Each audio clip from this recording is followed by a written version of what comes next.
We're now going to solve a polynomial equation.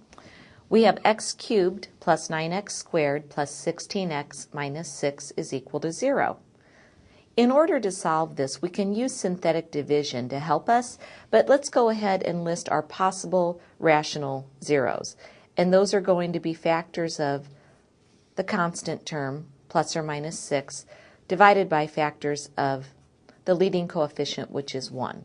So our possible rational zeros that we can try will be plus or minus 1, plus or minus 2, plus or minus 3, plus or minus 6, all divided by plus or minus 1. So I'll just simply try plus or minus 1, then plus or minus 2, and so on. So let's use synthetic division to do that.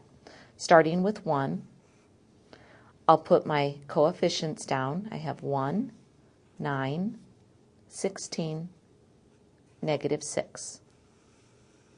Bring down the 1. 1 times 1 is 1. 9 plus 1 is 10. 1 times 10 is 10. 16 plus 10 is 26. 1 times 26 is 26. Negative 6 plus 26 is a remainder of 20. So this is not a 0. Only when I get a remainder of 0 is the value I chose a 0. So let's move on to, let's try negative 1. 1, 9, 16, negative 6. Bring down the 1. Negative 1 times 1 is negative 1. When we add 9 plus negative 1, we get 8. Negative 1 times 8 is negative 8. When we add 16 plus negative 8, we get 8. Negative 1 times 8 is negative 8. In this case, when we add, our remainder is negative 14. So negative 1 doesn't work. Let's try 2. 1, 9, 16, negative 6. Bring down the 1. 2 times 1 is 2. 9 plus 2 is 11. 2 times 11 is 22. 16 plus 22 is 38. 2 times 38 is 76. Negative 6 plus 76 gives us a remainder of 70. So we need to keep trying. Let's try negative 2. 1, 9, 16, negative 6.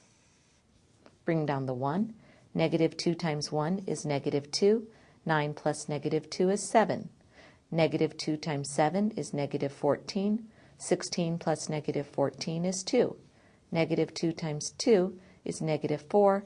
In this case, when we add, our remainder is negative 10. Let's try positive 3. Our coefficients 1, 9, 16, negative 6. Bring down the 1. 3 times 1 is 3. 9 plus 3 is 12. 3 times 12 is 36. 16 plus 36 is 52. 3 times 52 is 156.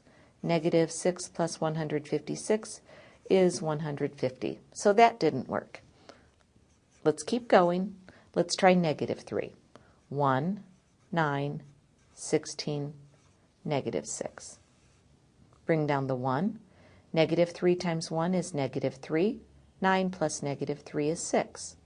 Negative 3 times 6 is negative 18. 16 plus negative 18 is negative 2. Negative 3 times negative 2 is positive 6. And when we add negative 6 and positive 6, we do get our remainder of 0. Now, we have our first 0. Our first solution or root to this equation is that x is equal to negative 3. But we know that we have 2 more roots because our leading coefficient has a degree of 3.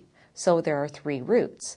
So this last line using synthetic division, when I took x cubed plus 9x squared plus 16x minus 6 and I divided it really by x plus 3, I got this.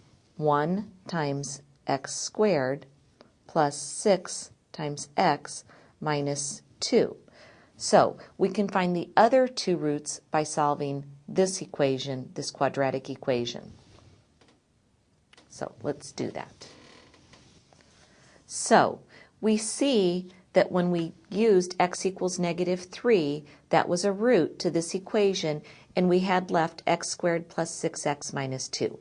What that really means is that our function x cubed plus 9x squared plus 16x minus 6 equals 0 can be written as two different factors. Can be written as the factor of x plus 3, because remember it's really x minus negative 3, times this other factor, x squared plus 6x minus 2. So we know already that x equals negative 3 is a 0 or it's a root.